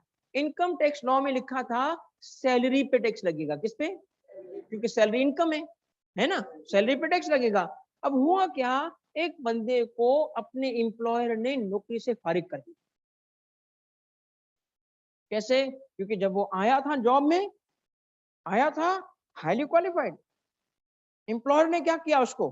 गोल्डन हेलो, गोल्डन हेलो, ये लो 50 लाख रुपए, ये लो 5 लाख रुपए, गोल्डन हेलो, हाथ मिलाए, शाबाश, वेल डन, आ जाओ अंदर। गोल्डन हेलो, पैसे दिए उसको। इतना जबरदस्त बंदा। फिर एक दिन 2 साल 3 साल गुजरे, उसने कहा जी मुझे वहां से जॉब की ऑफर आ रही है, यहाँ से जॉब की ऑफर आ रही है। उसने कहा नहीं नहीं, इधर ही रहोगे। ये लो पैसे, गोल्डन हैंडकफ। हैंडकफ पैसे देकर रोक लिया। नहीं भाई, तुम्हें कितने पैसे चाहिए? इतने, ये लो 2 लाख ऊपर ले लो। Okay, golden handcuff. वो बंदे ने कहा वाह यार, मेरी तो इतनी इज्जत है, काम करना ही छोड़ दिया। फिर एम्प्लॉयर ने क्या कहा? गोल्डन हैंडशेक, चल निकल बेटा। तो ये कुछ टर्म्स हैं जो इस्तेमाल होते हैं। नो, वन ऑफ देम जो मशहूर टर्म हुआ ना, वो हुआ गोल्डन हैंडशेक। गोल्डन हैंडशेक सुना आपने? नहीं सुना? इसमें एम्प्लॉय को निकालते हैं, मगर पैसे देके निकालते हैं ताकि वो अपना कुछ कर सके। ठीक है ना? अब पैसे दिए उसको, क्यों पैसे मिले? गोल्डन हैंडशेक मिला। भाई एम्प्लॉयर ने क्या किया? गवर्नमेंट की कॉर्पोरेशंस, बैंक्स, इनमें हुआ था ये, हजारों लोगों को निकाला गया था। ठीक है। क्यों? Golden handshake. ये लो जी 20 लाख रुपए, चलो जी जाओ जॉब से। अब ये सोचे 20 लाख रुपए उसको क्यों दिए गए? टैक्स लॉ ने कहा, टैक्स लॉ ने, टैक्स ऑफिसर ने कहा, टैक्स लॉ ने कहा था सैलरी पे टैक्स लगेगा। किस पे टैक्स लगेगा? सैलरी पे टैक्स लगेगा। टैक्स ऑफिसर ने कहा ये भी सैलरी है, ये भी सैलरी है। बंदे ने कहा वो कैसे? सैलरी तो वो होती है कि मैं जब काम करूं, उसके अगेंस्ट मुझे पैसे मिले। मेरी तो जॉब चली गई है, काम तो दूर की बात है, ये पैसे मुझे सैलरी नहीं है, दिस इज नॉट सैलरी। फिर क्या है? भाई सैलरी नहीं है, गिफ्ट है। टैक्स वाले ने कहा मुझे क्यों नहीं मिला, राह जाते वाले को क्यों नहीं मिला, तुम्हें क्यों मिला, वो कोई तो उसकी मर्जी यार, मगर सैलरी नहीं हो सकता, क्योंकि सैलरी तो उस वक्त है ना जब मेरी जॉब हो, मैं जॉब करूं, ना मेरी जॉब ना मैं जॉब कर रहा हूं, मेरे निकालने के बाद मुझे पैसे दे रहा है, क्या ये सैलरी है? उसने कहा जी सैलरी है, झगड़ा हो गया। अब लॉ किसने बनाया था? उसने क्या बनाया था लॉ, क्या बनाया? सैलरी पे टैक्स है। इम्प्लीमेंटेशन किसने की? एफबीआर ने, गवर्नमेंट ने। उसने कहा ये भी सैलरी है। अब झगड़ा हो गया ना, जाए उसके बाद फोन अ फ्रेंड, F1 पूछे उससे, वापस जाए पार्लियामेंट के पास, बता तेरी रजा क्या है। नहीं नहीं, उसका काम नहीं है, उसका काम नहीं है। अब क्या हुआ, जो गवर्नमेंट है उसने अपनी मर्जी से टैक्स लगा दिया, टैक्स लगा दिया। अब टैक्स पेयर, वो एम्प्लॉई भागता हुआ गया किसके पास? जुडिशरी। अब फैसला कौन करेगा दोनों के दरमियान? इंटरप्रिटेशन कौन करेगा किस क्वेश्चन की? क्वेश्चन क्या था? क्या गोल्डन हैंडशेक सैलरी है? क्या गोल्डन हैंडशेक सैलरी है? इसका फैसला कौन करेगा? इसको बोलते हैं इंटरप्रिटेशन। इंटरप्रिटेशन का ये मतलब भी नहीं है कि जब टैक्स लॉ नहीं समझ आए तो किसी जज को फोन करो। सर जी लिखा था, सर ने पढ़ाया था कि आप इंटरप्रिटेशन करते हो, बताओ ये क्या है। फिर आईकेप को लिखो, आईकेप खुदा ना खास्ता फेल कर दे, फिर आईकेप के केस फाइल करें कि तुम्हारी इंटरप्रिटेशन गलत है, मुझे तो जज साहब ने ये बोला था। तो जज साहब ऐसे नहीं बताएंगे आपको। जज साहब कब बताएंगे? जब हम अपील फाइल करेंगे, जब हम लिटिगेशन में जाएंगे। इंटरप्रिटेशन का मतलब क्या है? जब दो पार्टीज के दरमियान कन्फ्लिक्ट हो जाए, और दो पार्टीज कौन सी हैं बताओ? Tax payer and government, citizen and state. समझ आई बात? Citizen and government. Okay, law किसने बनाया? पार्लियामेंट ने, गवर्नमेंट नहीं, पार्लियामेंट ने। अच्छा, अगर पार्लियामेंट को ही लगे कि मेरे बनाए हुए लॉ को ये गलत समझ रहे हैं, ये क्या कर रहे हैं पागल, मैंने तो ऐसा बनाया ही नहीं था। ऐसा होता है ना, कभी कभी शायरी करने के बाद शायर खुद सोच रहा होता है क्या क्या मीनिंग निकलती है मेरी शायरी की, मैंने तो सोचा ही नहीं था ये मतलब ही होगा मेरी शायरी का। हर बंदा अपनी मीनिंग निकाल लेता है, ऐसा है कि नहीं है? तो पार्लियामेंट सोचे ये क्या कर रहे हैं पागल, गवर्नमेंट ने उल्टा इंप्लीमेंट कर दिया, जज ने फिर अपनी कार्रवाई डाल दी, तब भी वो बीच में नहीं आ सकते। वो इंटरप्रिटेशन ये नहीं, वो अनाउंसमेंट नहीं कर सकते हमारा ये मतलब था। हम कहे चुप कर, तुम्हारा काम नहीं है बोलना, तुम्हारा काम सिर्फ क्या है? हाँ, अगर समझते हो कि तुम्हारा लॉ गलत इंटरप्रेट हो रहा है ना, तो क्या करो? अमेंडमेंट करके लॉ चेंज कर दो। लॉ फिर ऐसा बनाओ ना ताकि हमें तो समझ आए ना कि तेरी रजा क्या है। अगर तुम ऐसे बनाओगे तो हम ऐसे इंप्लीमेंट करेंगे। भाई समझ आई? तो स्टेट के कितने पिलर्स, कौन से? एक ने लॉ बनाया, एक ने उससे इन्फोर्स किया, और तीसरे ने उसको, अब उसके नाम बताओ। पार्लियामेंट। पार्लियामेंट हमारे पास क्या कहलाती है? नहीं बेटा, क्या कहलाती है इसके? National assembly. नाम पूछ रहा हूं। Lower house, senate, upper house, और एक खामोश भी बंदा होता है, खामोश तमाशाई तीसरा, ये भी साइन करता है तो फिर लॉ बनता है। ऐसे नहीं है कि दो पास कर लें। सही है? अच्छा, अब देखिए एग्जीक्यूटिव की बात तरफ तवज्जो सुनिएगा। कितने लॉ है हमारे मुल्क में? बस टैक्स लॉ है, हजारों लॉ है, बहुत सारे लॉ हैं। तो हर लॉ को गवर्नमेंट इंप्लीमेंट कैसे करेगी?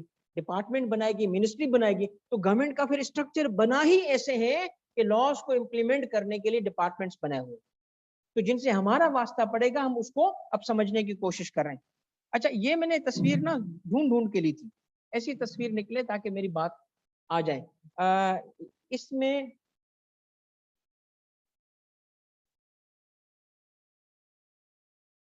आजा भाईजान।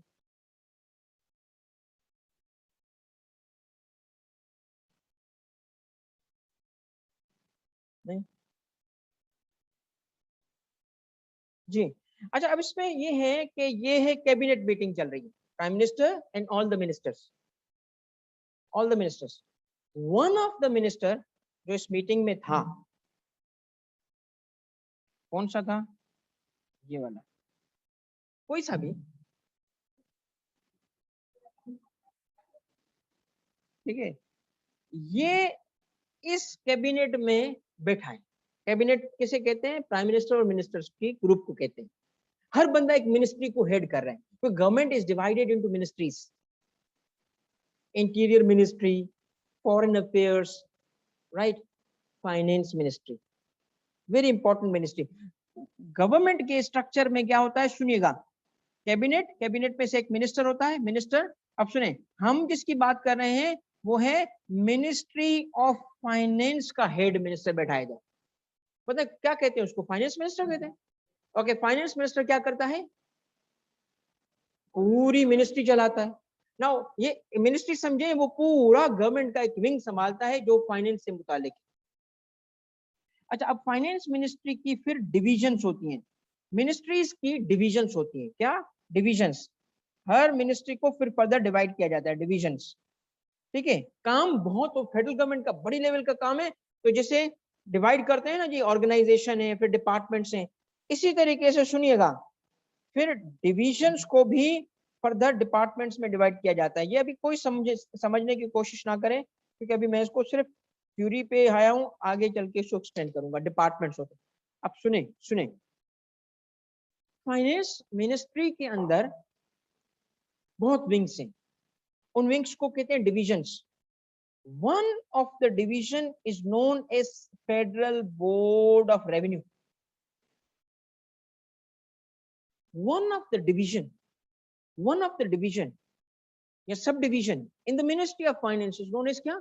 एफबीआर। एफबीआर, ये एफबीआर क्या है? ये एफबीआर वो इदारा है जो हमारे मुल्क में टैक्सेस कलेक्ट करता है। फेडरल बोर्ड ऑफ रेवेन्यू हमारे मुल्क में टैक्स कलेक्ट करता है, एफबीआर हमारी फेडरल टैक्सेस कलेक्ट करता है। कौन से टैक्स कलेक्ट करता है? एफबीआर हमारे दो किस्म के टैक्स कलेक्ट करता है, दो किस्म के टैक्सेस तो ज्यादा है, बट दो किस्म के टैक्स कलेक्ट करता है। रुके जरा समझें। अब एफबीआर एक टैक्स कलेक्ट करता है जो कस्टम्स का टैक्स है, कस्टम्स ड्यूटी कलेक्ट करता है FBR. Customs duty, import export को मॉनिटर करना, उस पर टैक्सेस कलेक्ट करना, ये कौन कलेक्ट करता है? एफबीआर कलेक्ट करता है। और एफबीआर जब ये टैक्स कलेक्ट करता है तो एफबीआर का कोई सब डिवीजन होगी ना, तो सब डिवीजन टूट के किस में आ जाती है? डिपार्टमेंट्स। तो एफबीआर का एक डिपार्टमेंट है जिसका नाम है पाकिस्तान कस्टम्स सर्विस। क्या नाम है उसका? ये एक टैक्स कलेक्ट करता है, और what do we call it? Customs duty. क्या मैं कह सकता हूं कि एफबीआर कस्टम्स ड्यूटी कलेक्ट करता है? यस। एफबीआर में एक डिपार्टमेंट है जिसका नाम क्या है? कस्टम्स डिपार्टमेंट, जिसका प्रॉपर नाम क्या है? Pakistan custom service. वो ये टैक्स कलेक्ट करता है। अब दूसरी तरफ सुनना बेटा, तवज्जो करना, दूसरी तरफ एक और डिपार्टमेंट है जिसका नाम है inland revenue service. Inland revenue service. Why inland? Inland का मतलब है जमीन, अंदरूनी टैक्सेस। एक तो बैरूनी, एक अंदरूनी। कस्टम्स क्या है? बैरूनी, और अंदरूनी टैक्सेस कलेक्ट करता है। ये मेन डिपार्टमेंट का मेन हिस्सा है। क्यों? क्योंकि आईआरएस टैक्स कलेक्ट करता है, इनकम टैक्स, सेल्स टैक्स और फेडरल एक्साइज ड्यूटी। तीसरा टैक्स क्या है जो कोर्स में नहीं है हमारा? Federal excise duty. ये तीन टैक्सेस कौन कलेक्ट करता है बताओ? आईआरएस करता है। आईआरएस, आईआरएस क्या है? डिपार्टमेंट है। किसमें? एफबीआर में। एफबीआर क्या है? डिवीजन है। कहाँ? आई समझ? अब आपको आई समझ? अब आप सुनना मेरी बात तवज्जो से। मैं आपको ना बजाय कि रट्टा लगवाने के इनेबल करूंगा, मैं आप कॉन्सेप्ट बनाऊंगा। मेरी पूरा का पूरा पर्पस क्या है? आपके अंदर जब तक कॉन्सेप्ट नहीं बनेंगे, मैं कहता हूँ पढ़ना बेकार है। क्योंकि मेरी नजर में मेरे बच्चों, याद रखना, इल्म हासिल करना बोरिंग नहीं हो सकता। कोई आके बोले ना सर मैं बोर होता हूँ, बिलीव मी, मैं उसको पता है क्या बोलूंगा? बेटा तुम्हारा कसूर नहीं है, कसूर तुम्हारे टीचर का है। यकीन करो, जब बोरियत होने लगे ना, देखो मेरा उसूल क्या है, अगर मैं हमेशा एक क्लास में बोलता हूं कि अगर मैं आपकी इमेजिनेशन को कैप्चर ना कर सकूं, मेरी क्लास में बैठो नहीं। मैं आपको इस लायक ना बना सकूं कि सब्जेक्ट समझ ना आए। एक बच्चा भी ऐसा हो ना जिसको सब्जेक्ट समझ ना आए, I fail as a teacher.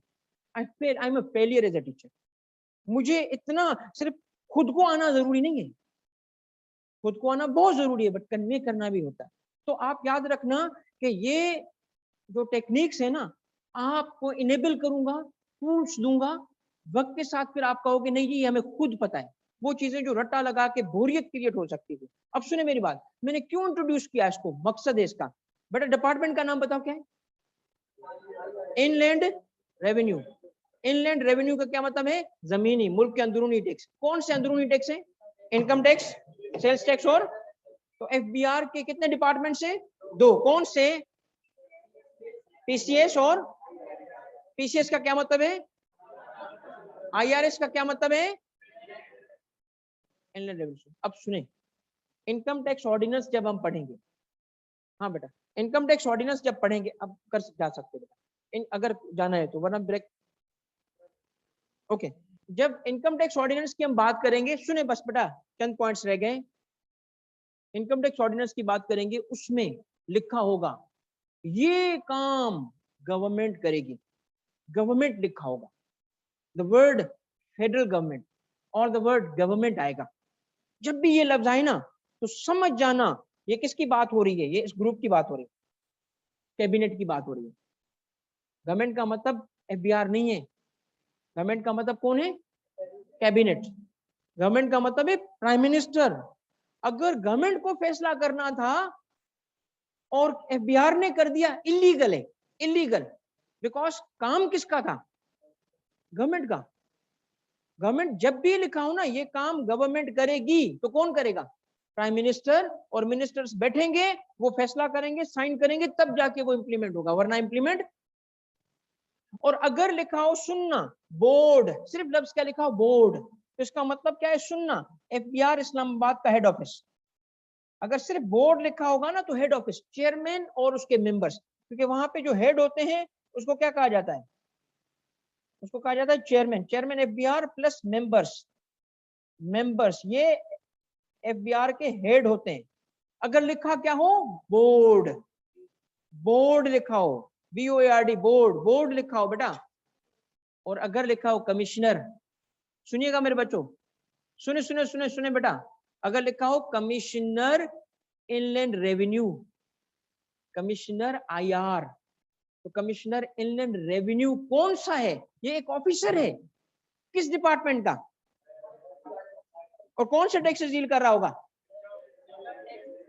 Why do we call him Commissioner IR? Why do we say CIR?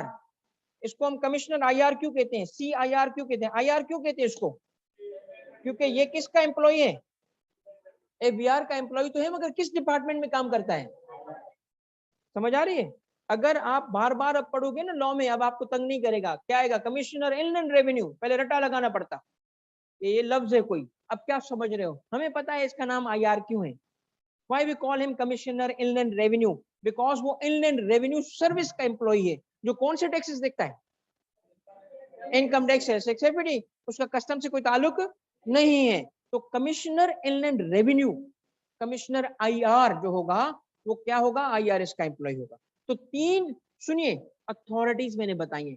Authorities जिसको कानून पावर देगा और कहेगा ये तुम काम कर सकते हो। बताओ 3 अथॉरिटीज कौन सी मैंने बताई जिनसे वास्ता पड़ेगा पढ़ते हुए आपको, जिनसे वास्ता पड़ेगा पढ़ते हुए? पहली अथॉरिटी कौन सी थी? Federal government.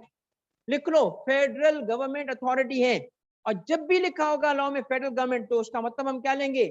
Cabinet, prime minister. और दूसरी अथॉरिटी मैंने क्या बताई आपको? Board, board, board. ठीक है, पहली अथॉरिटी क्या है? पहली अथॉरिटी है फेडरल गवर्नमेंट, ये टॉप पे होगी। दूसरी अथॉरिटी क्या है? बोर्ड, इसका मतलब क्या? FBR head office. और तीसरी क्या है? Commissioner inland revenue. आपको सबसे ज्यादा जो वास्ता पड़ेगा इससे पड़ेगा, CIR से, कमिश्नर इनलैंड रेवेन्यू को बार बार देखेंगे। अब आपको ये जो इंट्रोडक्शन है, इस इंट्रोडक्शन के साथ, कौन से इंट्रोडक्शन के साथ? जिस इंट्रोडक्शन में हमने देखा कि कमिश्नर इनलैंड रेवेन्यू को हमने बार बार क्यों आएगा, किस लिए आएगा। अब आखिरी पॉइंट की तरफ मैं पहुंच गया हूं, लास्ट पॉइंट फॉर टुडे। तवज्जो कीजिएगा बेटा, अब मैं अब सारी चीजों को कनेक्ट कर रहा हूं जो कुछ। जी बेटा, कमिश्नर इनलैंड रेवेन्यू, मैं मिसाल देता हूं आपको। एक कंपनी है, सुनना मेरा बेटा, उसका बोर्ड होता है, बोर्ड ऑफ डायरेक्टर होता है। सुने मेरे बच्चों, तवज्जो चाहिए। बोर्ड ऑफ डायरेक्टर होगा और उस एम्प्लॉई का एक हेड ऑफ फाइनेंस होगा हेड ऑफ फाइनेंस। इसी तरीके से गवर्नमेंट फंक्शन करती है। जैसे बोर्ड ऑफ डायरेक्टर्स होता है, इसी तरीके से एफबीआर का बोर्ड होगा और कमिश्नर उसका एम्प्लॉई है, कमिश्नर का एम्प्लॉई है। तो काम बांटा गया है, एक काम लोकल लेवल का होगा। अब कराची, इस्लामाबाद, लाहौर, पेशावर, हर जगह टैक्स ऑफिसेज होंगे। उस टैक्स ऑफिस का एक बंदा है, मेन बंदा है, जिसका नाम है कमिश्नर। एफबीआर के अंदर 2 डिपार्टमेंट्स हैं, हर डिपार्टमेंट के कुछ हेड्स होंगे, उसके अंदर भी फौज होगी नालायक, तो होगा ना, मुख्तलिफ लोग काम कर रहे होंगे। One of them is commissioner. मैं सिर्फ इतना बताना चाह रहा हूं आज के लिए कि जब कमिश्नर लिखा होगा इसका मतलब बोर्ड नहीं है, जब बोर्ड लिखा होगा इसका मतलब गवर्नमेंट नहीं है। जो हम आम जबान में देखते हैं ना, ये गवर्नमेंट लिखा है इसका मतलब पूरी गवर्नमेंट हो गई, ये डिस्टिंक्शन करनी। बस लास्ट पॉइंट की तरफ बेटा फिर सवाल, रुको। देखिए मैंने आपको चीजें कनेक्ट करनी है, क्योंकि जो मकसद है मेरा अचीव हो जाए बेटा, थोड़ा सा मुझे ऑब्जेक्टिव पर्पस कोर्स को भी कवर करना होता है, अंडरस्टैंडिंग भी डेवलप करनी है, तो मुझे एक स्टेज तक आने दो। अब मैं चीजों को कनेक्ट करता हूं। सबसे पहले मैंने डिफाइन किया टेक्स्ट को, करेक्ट, टेक्स्ट डिफाइन हुआ। ओके, फिर मैंने आपको कहा कि जी अब चीजें कनेक्ट कर रहा हूं, टेक्स्ट डिफाइन किया, फिर मैंने आपको बताया कि जी टेक्स्ट के प्री रिक्विजिट्स होते हैं। टैक्स कहते हैं किसको है, मगर टैक्स लगाने के लिए प्री रिक्विजिट्स हैं। प्री रिक्विजिट्स क्या है, टैक्स बेस है ना। अब देखिए कनेक्ट कैसे हो रही हैं चीजें। एक है टैक्स कहते हैं किसको है, फिर हमने कहा जी टैक्स लगाने के लिए प्री कंडीशंस क्या है, फिर हमारे मुल्क के स्ट्रक्चर को मैंने बताया आपको, हमारे मुल्क में काम कैसे होता है। आई बात समझ। अब आखिरी बात सुने, वो काम जिसने करना था उसने किया कैसे, वो किया कैसे। प्री रिक्विजिट्स कितने बताए थे मैंने। अच्छा, हमारे मुल्क में इनकम टैक्स का जो लॉ है उसको क्या कहते हैं, इनकम टैक्स ऑर्डिनेंस क्या कहते हैं, 2001। इनकम टैक्स ऑर्डिनेंस 2001 है, उसने इनकम टैक्स लगाया है, तभी तो कलेक्ट हो रहा है ना। टैक्स लगाया होगा ना, टैक्स इंपोज करना पड़ता है ना, या नहीं, टैक्स इंपोज करना पड़ता है। अब सुनिएगा मेरी बात, थोड़ी तवज्जो चाहिए, अगले 2 मिनट के लिए टोटल तवज्जो चाहिए सब। देखिए टैक्स लॉ के अंदर एक अरेंजमेंट होती है लॉ की, सेक्शंस के जरिए, सेक्शन सब सेक्शंस के जरिए एक अरेंजमेंट बनती है, ताकि हम बता सकें जैसे कि 420। अब 420 क्या है, एक सेक्शन है, उसमें कोई चीज लिखी थी, क्या लिखी थी कि फ्रॉड करना, तो हम 420 ही क्या कहते हैं जी, फ्रॉड करने को 420। सेक्शन का नाम एक अमल पे पड़ गया। तो इसी तरह हर लॉ में सेक्शंस होते हैं। इनकम टैक्स ऑर्डिनेंस या टैक्स लॉ के 2 किस्म के सेक्शन है। कितने किस्म के, 2 किस्म के सेक्शन से, सुन लो, कितने किस्म के सेक्शन है, 2। एक सेक्शन है जिसको कहते हैं, क्या कहते हैं, चार्जिंग सेक्शन। चार्जिंग सेक्शन, इसका काम क्या होता है, टैक्स को, ये वो सेक्शन है जो टैक्स को इंपोज करता है। ये है असल सेक्शन, ये वो सेक्शन है मेरे बच्चों जो 3 प्रीरेक्विजिट्स बताएगा। ये टैक्स लगाने वाला सेक्शन है। दुनिया में कहीं पे भी जाओ, टैक्स लॉ से डील करना पड़े, पहला सेक्शन कौन सा पूछोगे, चार्जिंग सेक्शन। क्या, ताकि देख सकें कि मुझ पे टैक्स है भी कि नहीं, ताकि देख सकें कि टैक्स किस पे है, कौन सा है, किन कंडीशंस के साथ है। वरना तो देखें, जो सेक्शन टैक्स लगाए, इंपोज करे, उसको क्या बोलेंगे, चार्ज क्रिएट कर रहा है, हमें कहता है तुम्हारा पेएबल है, पे करो मुझे, पे करो मुझे, मेरे पे लायबिलिटी क्रिएट कर रहा है, टैक्स तुम दोगे। बताए, मुझे बताएं, क्या हर सिटीजन पे टैक्स है, तो पता होना चाहिए ना कि कौन सा टैक्स लगा, किस पे लगा, क्या कंडीशंस थी। ये सारी बातें कहाँ लिखी होती हैं बताओ, एक सेक्शन में लिखी होती है, उसको क्या बोलते हैं। बाकी सारा लॉ, बाकी सारा लॉ प्रोसीजर बताता है उस टैक्स को कंप्यूट करने का, कैलकुलेट करने का, पे करने का, डिस्प्यूट रेजोल्यूशन का, रिपोर्टिंग करने का, सारा स्ट्रक्चर, सारा स्ट्रक्चर बाकी सेक्शंस में होता है, और उनको कहते हैं machinery sections. Machinery, machine, machinery sections, और मशीनरी सेक्शंस को प्रोसीजरल सेक्शन भी कहते हैं। अब आप मुझे एक बात बताओ, सेक्शंस की कितनी टाइप हो गई, कौन सी, चार्जिंग सेक्शन। और चार्जिंग सेक्शन क्या करता है, टैक्स इंपोज करता है। क्या इंपोज करता है, टैक्स इंपोज करता है, ठीक है। अब सुनिएगा सारे, ये मैं मिटा रहा हूं, सुनिएगा।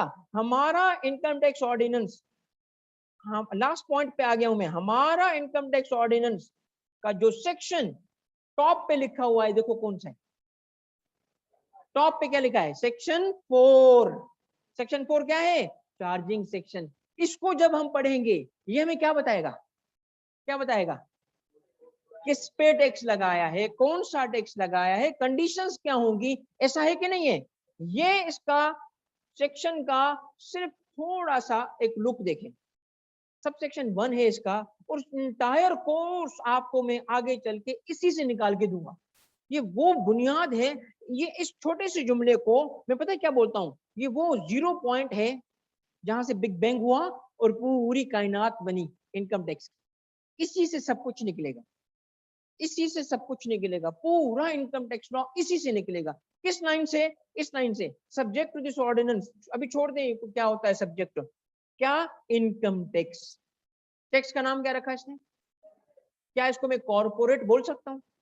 क्या मैं इसको पर्सनल बोल सकता हूँ? दुनिया में कॉर्पोरेट टैक्स भी है, कॉर्पोरेट इनकम टैक्स भी है, पर्सनल इनकम टैक्स भी है। हमारे मुल्क ने कहा छोड़ो, नाम क्या है? पर्सनल इनकम टैक्स हो, कॉर्पोरेट, सबको मिला के क्या नाम रखा? जेनरिक नाम रखा हमने। कौन सा? Income tax. Income tax shall be what is the word? This is charging section. इसको निकाल दो, इस 2 लाइनों को निकाल दो, पूरा इनकम टैक्स ऑर्डिनेंस बनाओ। उसको जैसे हमने कुरान को मतलब पहना के कपड़े ऊपर रख देते हैं, इज्जत सर पे रखते हैं, पढ़ते नहीं। इनकम टैक्स ऑर्डिनेंस को भी वो इज्जत दो, तुम इतनी इज्जत दो कि उसको संभाल के सर पे रखो, मगर it is a useless doing nothing, कुछ नहीं कर सकेगा। क्यों नहीं कर सकेगा? अगर एक ओमिट कर दे कानून, पार्लियामेंट इस जुमले को निकाल दे, बोले हम इसको ओमिट करते हैं, एक अमेंडमेंट पास करके इसको निकाल दिया जाए। कानून में ओमिशंस होते हैं, सेक्शंस ऐड होते हैं तो निकाले भी जाते हैं। इस सब सेक्शन 1 को अगर कानून निकाल दे, इनकम टैक्स लॉ खत्म हो जाए। इनकम टैक्स लॉ की ये रूह है, बाकी सारा उसके जिस्म है। इसको निकाल दो ना, तो इनकम टैक्स ऑर्डिनेंस किसी काम का क्यों नहीं है? क्योंकि जिसने टैक्स लगाया, बाकी सब सेक्शंस ने उसको कलेक्ट करने का तरीका बताया। तरीका तो मौजूद हो, आपको बैंक ने रिकवरी अफसर बना दिया, चलो भाई बैंक के लिए रिकवरी करो। हमने पूछा कितनी रिकवरी करनी है, कहता 0। रिकवरेबल होगा तो रिकवर करूंगा ना। स्ट्रक्चर किसके लिए खड़ा किया? कोई रिसीवेबल के लिए ना। रिसीवेबल ही नहीं है क्योंकि क्रिएट ही नहीं की लायबिलिटी। मुझे पता है इनकम टैक्स लायबिलिटी है कि नहीं है, हमें पे करनी पड़ती है कि नहीं पड़ती है? वो लायबिलिटी किसने क्रिएट की है? जिसने कहा गवर्नमेंट, उस पर पंखा गिरे। पार्लियामेंट। पार्लियामेंट ने कर चुका है ना, स्पेसिफाई करो, स्पेसिफाई करो। इनकम टैक्स लायबिलिटी है, ये बात सेक्शन 4 ने कही है, चार्जिंग सेक्शन ने कही है। अब चार्जिंग सेक्शन क्या कहता है? इनकम टैक्स, गौर से देखो कौन सा tax? Income tax. Shall be, लफ्ज क्या लिखा है? Imposed. For what? Each tax. या इनकम टैक्स एनुअल टैक्स है। इनकम टैक्स कौन सा टैक्स है? एनुअल टैक्स है। At the rate or rates specified in division 1 and 2 of part 1 first schedule. Income tax ordinance में सेक्शंस जहां end होते हैं, उसके बाद एनेक्चर्स हैं। एनेक्चर, उन एनेक्चर्स को कहा जाता है schedules. First schedule, second schedule, third schedule, इस तरह शेड्यूल्स हैं एनेक्चर से एंड पे। नाउ फर्स्ट शेड्यूल में टैक्स रेट्स गिवन है। रेट्स कहां गिवन है? इनकम टैक्स ऑर्डिनेंस में। कहां? रिमेंबर दिस, कहां? फर्स्ट शेड्यूल में रेट्स गिवन है। अच्छा, first schedule, as the case may be on what? Every person. On whom? On whom नहीं, ऑन होम एवरी पर्सन। कौन सा person? Who has taxable income for the year. अब एक second रुको, ये देखो बच्चों, ये ऊपर अंडरलाइन क्या था? Tax rate, tax year underline हुआ, ये टैक्स रेट अंडरलाइन हुआ, ये पर्सन अंडरलाइन हुआ। अब ये कहलाते हैं 4 की कॉन्सेप्ट्स। ये हैं 4 प्रीरेक्विजिट्स, जिसमें सबसे पहले इनकम टैक्स लगाने के लिए लाजिम है पर्सन का होना। पर्सन का होना लाजिम है। दूसरा देखो क्या, किसका होना? टैक्सेबल। तीसरा क्या है देखो, और चौथा क्या है? ये 4 प्री कंडीशंस हैं। आपने इनको पढ़ चुके थे, थ्योरी में पढ़ा था, अब इनकम टैक्स पे अप्लाई करके दिखा रहा हूं। बेस पढ़ा था कि नहीं पढ़ा था? बेस पढ़ा था, बेस बता दिया इसने। अमाउंट पढ़ा था, बता दिया इसने। रेट पढ़ा था, बता दिया इसने। अब ये सेक्शन क्या कहता है? कौन सा टैक्स लगा बताओ? Income tax. किस पे? पर्सन पे। किस पे? पर्सन पे। कौन सा पर्सन? जिसके पास टैक्सेबल इनकम हो। कितनी? कैसे कैलकुलेट होगी लायबिलिटी? All connected. देखो किसी इनकम को कैलकुलेट करने। मैं आपसे पूछता हूँ आपकी इनकम क्या है? आप कहोगे सर ड्यूरेशन तो बताओ, साल की बताऊं या जिंदगी भर की, या जन्नत वाला पीरियड भी शामिल कर लूं, फिर तो मैं दुनिया का किंग हूँ। तो ड्यूरेशन होना लाजमी है। इनकम स्टेटमेंट किसी दिन की होती है या ड्यूरेशन की होती है? ड्यूरेशन होगा ना, कोई पीरियड होगा ना। तो टैक्स में जब इनकम की कैलकुलेशन करेंगे तो क्या होना चाहिए? Period, a tax period which is known as accident tax year. Tax year is the tax duration. जितने की इनकम कैलकुलेट करनी है, इनकम टैक्स एनुअल टैक्स है, सेल्स टैक्स मंथली टैक्स है, सेल्स टैक्स मंथली टैक्स है, which means के tax period tax का होना लाजमी है। इनकम टैक्स का टैक्स पीरियड क्या है? नहीं, स्पेसिफिक बताओ। A tax year, a tax year, right. Sales tax का क्या है? A month, a month. Income tax का टैक्स ईयर है। अब पर्सन पे टैक्स कर दिया कि भाई तुमने टैक्स देना है। अच्छा, मैंने देना है कब? जब तुम्हारे पास टैक्सेबल इनकम हो। अच्छा, टैक्सेबल इनकम, इनकम की बात की, ड्यूरेशन भी बता दिया, फिर क्या कहा? रेट। अब एक बात सुनिएगा बेटा, हम ये जो बुनियाद रखी है ना, ये चार चीजें, सारा कोर्स इसी से निकलेगा, सारा कोर्स इसी से निकलेगा। हम अगले क्लास में जाएंगे ना तो पढ़ेंगे पर्सन किसको कहते हैं, पर्सन किसको कहते हैं। इस पे एक सेक्शन आएगा, सेक्शन 80, जिसके मुताबिक हम पढ़ेंगे 7 पर्सन होते हैं, पर्सन, उसकी टाइप्स पढ़ेंगे और उस पर हम तफसीली गुफ्तगू करेंगे। फिर सुनना, सुनना बेटा सुनना, अभी क्लास एंड नहीं हुई है, जब तक मैं नहीं बोलूं खामोश रहना। ऑनलाइन के बच्चा बेटा ठीक है, समझ आ रहा है? उसके बाद क्या है? Taxable income. आपका सवाल बनता ही इस चीज पे, calculate taxable income and tax liability. उसके बाद क्या है? Tax year. सुनो बच्चों, अभी सिर्फ इतना सुन लो, सिर्फ इतना सुन लो, सिर्फ इतना सुन लो। क्या?